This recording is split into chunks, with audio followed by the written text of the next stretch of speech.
ادھر مصطفیٰ عامر قتل کیس کی ریمانڈ رپورٹ میں انکشاف ہوا ہے کہ ملزم ارمغان نے قتل کے بعد والد کو آگاہ کیا تھا۔ کراچی انسداد دہشت گردی عدالت میں مصطفیٰ عامر قتل کیس کی ریمانڈ رپورٹ پیش کی گئی۔ رپورٹ کے مطابق ملزم ارمغان نے قتل کے بعد والد کو آگاہ کیا، جس پر ملزم کے والد نے روپوش ہونے کا مشورہ دیا۔ ملزم کے والد نے مشورہ دیا کہ بعد میں سافٹ ویئر ہاؤس کا کاروبار شہر سے باہر منتقل کر لیں گے۔ ملزم باپ کے مشورے پر ساتھی شیراز کے ساتھ لاہور، اسلام آباد اور اسکردو میں روپوش رہا۔ میو اسپتال میں انجیکشن کے ری ایکشن سے 2 مریضوں کی ہلاکت کا معاملہ، انکوائری کمیٹی نے اسپتال کی 3 نرسز کو قصوروار قرار دے دیا۔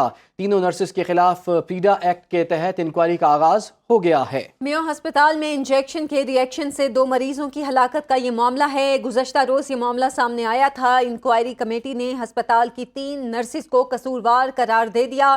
تینوں نرسز کے خلاف پیڈا ایکٹ کے تحت انکوائری کا آغاز بھی ہو گیا ہے۔ میو ہسپتال میں انجیکشن سے 2 مریض ہلاک ہوئے تھے اور کچھ مریضوں کی حالت بھی تشویشناک بتائی جا رہی تھی۔ مزید تفصیلات جانیں گے زینب شہباز سے۔ زینب بتائے گا اب کیا کارروائی ہو رہی ہے؟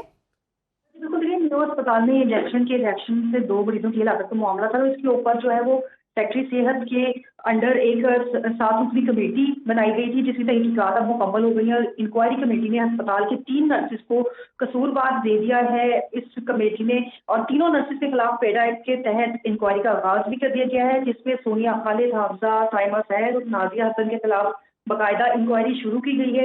ان تینوں کو نوٹسز بھی جاری کیے گئے ہیں، شوکاز بھی جاری کی گئی ہیں، کیونکہ ان تینوں سے ہی جو سیپٹرائزون انجیکشن ہے اس کو تیار کرنے میں غفلت برتی گئی تھی اور اس کا الزام بھی لگایا گیا تھا۔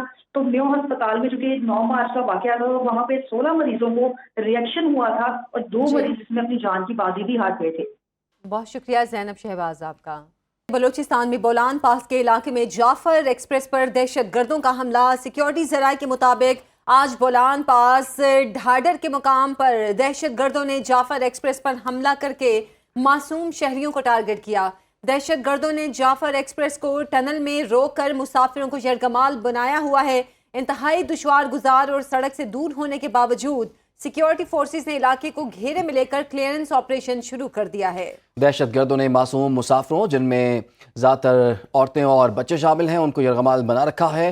دہشت گرد بیرون ملک اپنے سہولت کاروں سے بھی رابطے میں ہیں۔ سیکیورٹی ذرائع کے مطابق دہشت گردوں کے خاتمے تک کلیئرنس آپریشن جاری رہے گا۔ دہشت گردوں کا معصوم مسافروں کو نشانہ بنانا اس بات کی غمازی کرتا ہے کہ ان دہشت گردوں کا دین اسلام، پاکستان اور بلوچستان سے کوئی تعلق نہیں۔ چیئرمین پیپلز پارٹی بلاول بھٹو نے سندھ سے نہریں نکالنے کا فیصلہ وفاق پر داغ دیا۔ بولے افسوس ہے کہ مشترکہ مفادات کونسل کا 1 سال سے اجلاس نہیں ہوا، جس سے تعلقات پر اثر پڑ رہا ہے، لیکن امید ہے وفاق کے ساتھ بات چیت چلتی رہے گی۔ مزید کہا کہ آدھی مدت کے لیے وزیر اعظم کے عہدے کا فارمولہ ہمیشہ مسترد کیا۔ صدر مملکت نے پارلیمنٹ سے خطاب میں پوری قوم کے ایشوز کی بات کی۔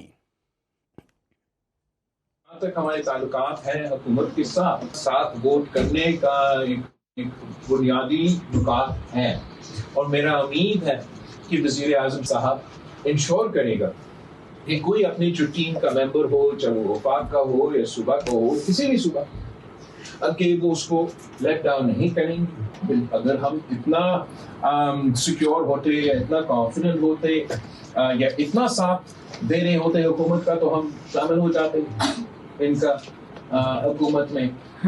میں خود یا اپنے پارٹی کے نمائندے وزیر ہوتے، تو اتنا ہمارا کانفیڈنس لیول نہ حکومت سازی کے وقت تھا، اور 1 سال بعد ہمارا کانفیڈنس لیول اس نہج میں نہیں پہنچ چکا ہے کہ پاکستان پیپلز پارٹی باقاعدہ حکومت کا حصہ بنے۔ وزیر اعظم شہباز شریف کا دانش اسکولوں کے بعد دانش یونیورسٹی کے قیام کا اعلان۔ دانش یونیورسٹی کی اسٹیئرنگ کمیٹی کے اجلاس میں اظہار خیال کرتے ہوئے کہا کہ دانش یونیورسٹی کو اپلائیڈ سائنسز کی یونیورسٹی بنائیں گے۔ یہ ادارہ نوجوان نسل کا مستقبل سنوارنے کے لیے اہم سنگ میل ہوگا اور دنیا میں نام پیدا کرے گا۔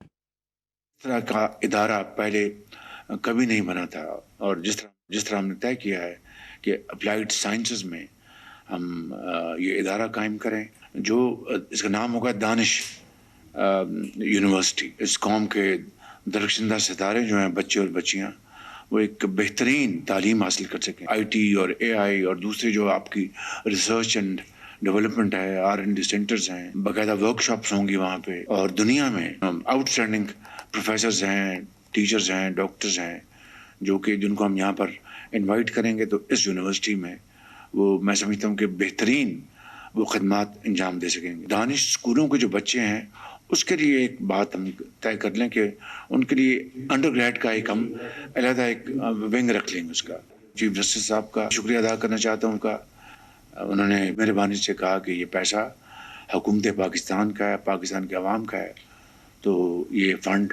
جس طرح چاہے حکومت پبلک ویلفیئر کے لیے استعمال کر سکتی ہے.